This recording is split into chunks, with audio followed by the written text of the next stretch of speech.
Does your marriage seem boring and dull? Does your conversation with you and your spouse, well, it's not deep and it seems to be going nowhere? Do you feel as if the emotional connection between you and your spouse has dissipated? And do you feel lost and feel as though you two are living different lives? If you're feeling this way, your marriage may have shifted from a marriage into a roommate situation.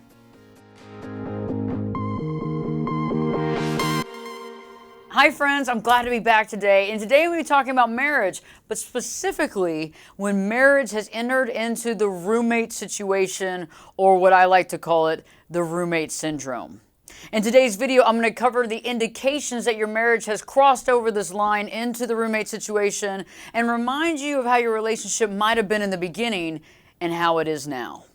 So let's begin with the first indication that your marriage has slipped in to the roommate situation.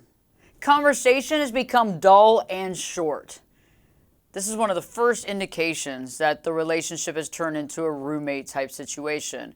And what I mean by that is that the conversation surrounds itself around housework, brief conversations about the workday, maybe even perhaps about what the children are doing, what their sports are doing, or what the teacher said. But rarely are these conversations deep, thoughtful, spiritually driven. And you remember back when you first started dating, even when you were first married, the long conversations you had. And especially when you were first dating, those long phone calls that lasted for hours, talking about all kinds of stuff about what you wanted in the future, what was important to you, the dreams and desires you had. And it seems like all of that has gone by the wayside. So this is an interesting indication because when this has begun to start, this type of conversation drives a wedge between any relationship. The second indication is that you feel emotional distance between you and your spouse, meaning you just don't feel connected. And you know, back in the day when you would talk about your feelings, your emotions, maybe something deep was happening between you and a friend of yours, or maybe you were going through some challenging thoughts after the death of a family member, or maybe you were even thinking about some stuff that you wanted to achieve in the future, some really amazing goals that you don't want to share with anybody, but you know you could share with your spouse. And instead of sharing that now, it's like you hold it all inward because you have fear of how the other person will react. Will they not connect with you? Will they not be interested? Will they put your ideas down? And because of that emotional distance, we seem to be moving farther and farther away from one another instead of trying to come back to the center point. The third indication, you're avoiding conflict. Yes, you are harboring some resentments from some things that have happened in the past. Almost all marriages have water under that bridge, things that need to be discussed, things that need to be unpacked, discussions that must be had, and to make amends on things that did take place.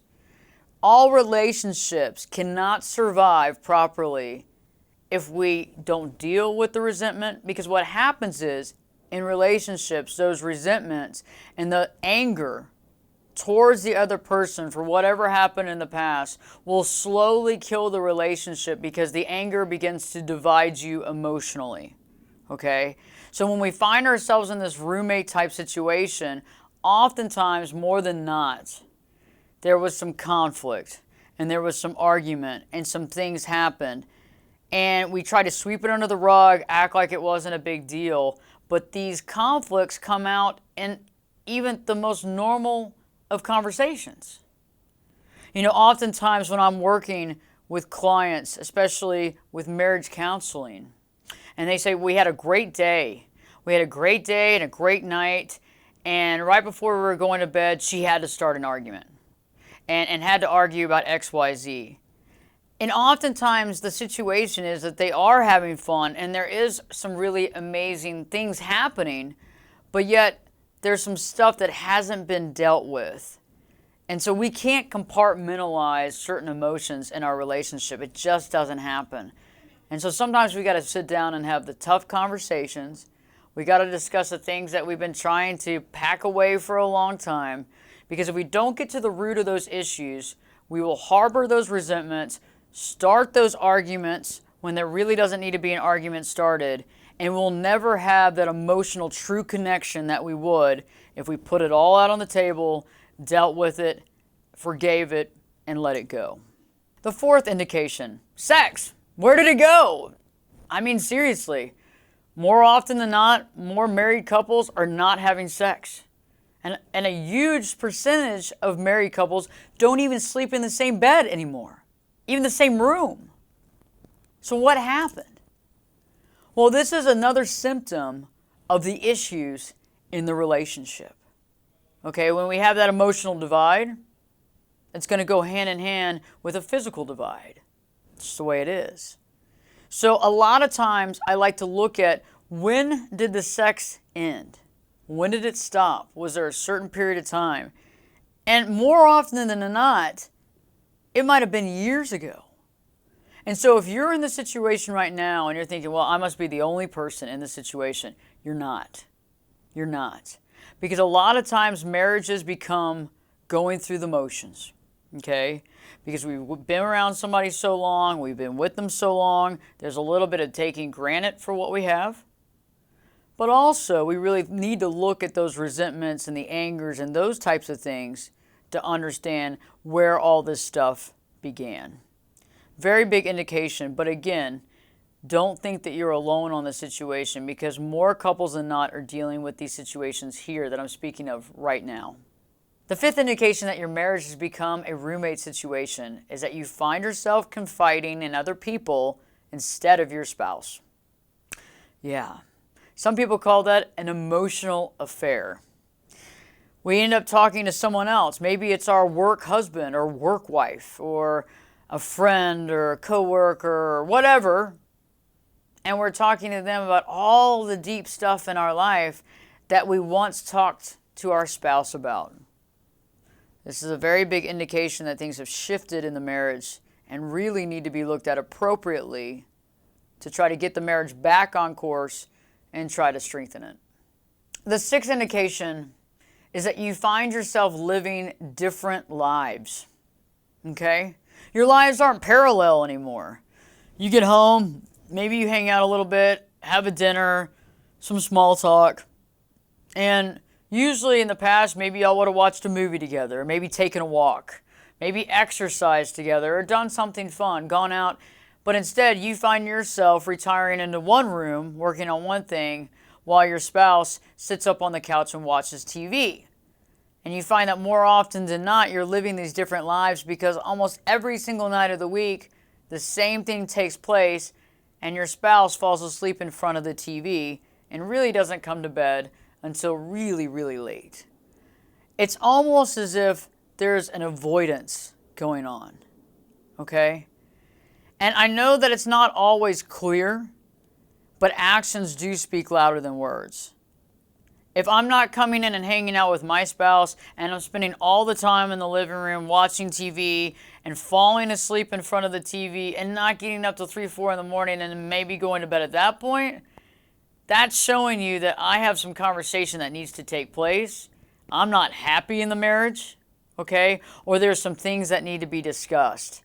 But remember, when you're going through this situation, it's easy to take what somebody says for face value, but I think in order to really repair the marriage, we really got to look at actions and see how some of these actions are screaming for the need to be worked out, understood, and to have that communication that once was. Whether or not the marriage is salvageable or not, that's to be determined, but you got to put some work and effort into it, because if it's become a roommate situation, it's going to take a little bit of time and a lot of effort to turn the boat back around. The seventh indication, and this one's pretty obvious, you just feel like you have nothing to talk about. It seems like you get home and it's just not much to say. I mean, it's almost like hanging out with somebody you don't really know that well, or somebody you don't have a lot of things in common. It's like you don't even understand how you've been married so long. And it's interesting because I think this thought comes to mind when you're talking to your friends that have been recently married and they're telling you about how great it is when they're hanging out with their spouse and the deep conversations they have. And oh my God, the other night, we couldn't believe it. We stayed up till 1 a.m. talking and listening to classical music. And we had an early morning. Both of us did at work. And so it was a real beatdown. But we really had some really deep talks about how we want to do this and maybe spend some time in the Peace Corps. And you're over there thinking, well, we talked about the potato chips and how I got the one that was low sodium and about how I don't like broccoli, but he cooks broccoli anyway. And I watched a movie and I think he went to bed at 8:30. Yeah, oh, God. That's what I'm talking about. And when you're hearing people echoing about how great their relationship, this is when you begin to question, what the heck are we doing here? And last but not least, you have no joint plans for the future. Okay? When we feel as though we're detached and we have a wedge between us, we don't feel unified. We feel like single individual people doing their thing, like we're forging the earth on our own, right? And we find ourselves not having joint plans for the future. Plans to maybe get another home. Plans of taking up a new hobby, plans of taking a huge traveling trip, plans of maybe making a huge move to another part of the country, another part of the world. None of that's even on the radar. Okay? The idea of taking a 3-day vacation isn't even on the radar. Do you see what I'm saying? Because somewhere subconsciously, we're in a lot of fear because we really don't know where the marriage is heading. But we really don't want to spend any more time with it because we really haven't dealt with it so far. Do you see what I'm saying? It's so easy to sweep this stuff under the rug, to keep sweeping until the years go by and you can't really even understand or identify your wife or your husband. And when I'm working with clients, when they come into my office or we start working on Skype or FaceTime or even phone consults, one of the interesting things that I find is they tell me all the stuff that's happening, all the water under the bridge, okay? The resentments, the no sex, the no conversations. And they're like, how do we change this? Well, we can't change it overnight, okay? But you're not doomed. This relationship is far from doomed. It can be salvaged. And I think some of us actually have to look at the concept that even in the beginning of our marriage, how was it? Okay? Were we really unified as a couple in the beginning? And some of you will say, yes, we were completely unified in the beginning. We had an emotional connection, a physical connection. Things were really working out. And then things seemed to slowly change. And that's the majority. But some of you may actually start thinking, did we really ever have that connection? So when I offer solutions in the next video about marriage, the roommate situation, the roommate disorder, and how to jumpstart your marriage, when I offer these solutions are going to help the situation now. They're going to help get the marriage back on track. But for some of you, it might lead to a better relationship than you ever had before. And so it's really something to think about because some of you have had incremental changes throughout the marriage. Some of you had extreme changes throughout the marriage. And some of you were never really that emotionally connected in the beginning. And so in the next video, I'll be talking about the solutions because, I don't just talk about the issues. I offer solutions in these videos as well. I hope this video has helped you. And if you're dealing with this situation of your marriage becoming a roommate situation, and you have an indication that I did not talk about in this video, I want to hear about it. If you please put that in the comment section below this video, because I think a lot of people are in the situation. A lot of people need help to work through the situation. And the more information we can offer each other, the more we understand and the more we can grow in our own lives and in our marriages as well. If you like this video, please click the like button and please share this video out to anybody that you know is dealing with this situation. Because when our marriage becomes the roommate situation, we begin to feel lost, we begin to feel overwhelmed, and more importantly, we begin to question our life. We begin to question the trajectory And we begin to question why we spent so many years with this person if we don't have a better understanding and a better communication and a deeper love. Stay tuned. The next video will offer solutions to this situation. And don't forget to live your true life.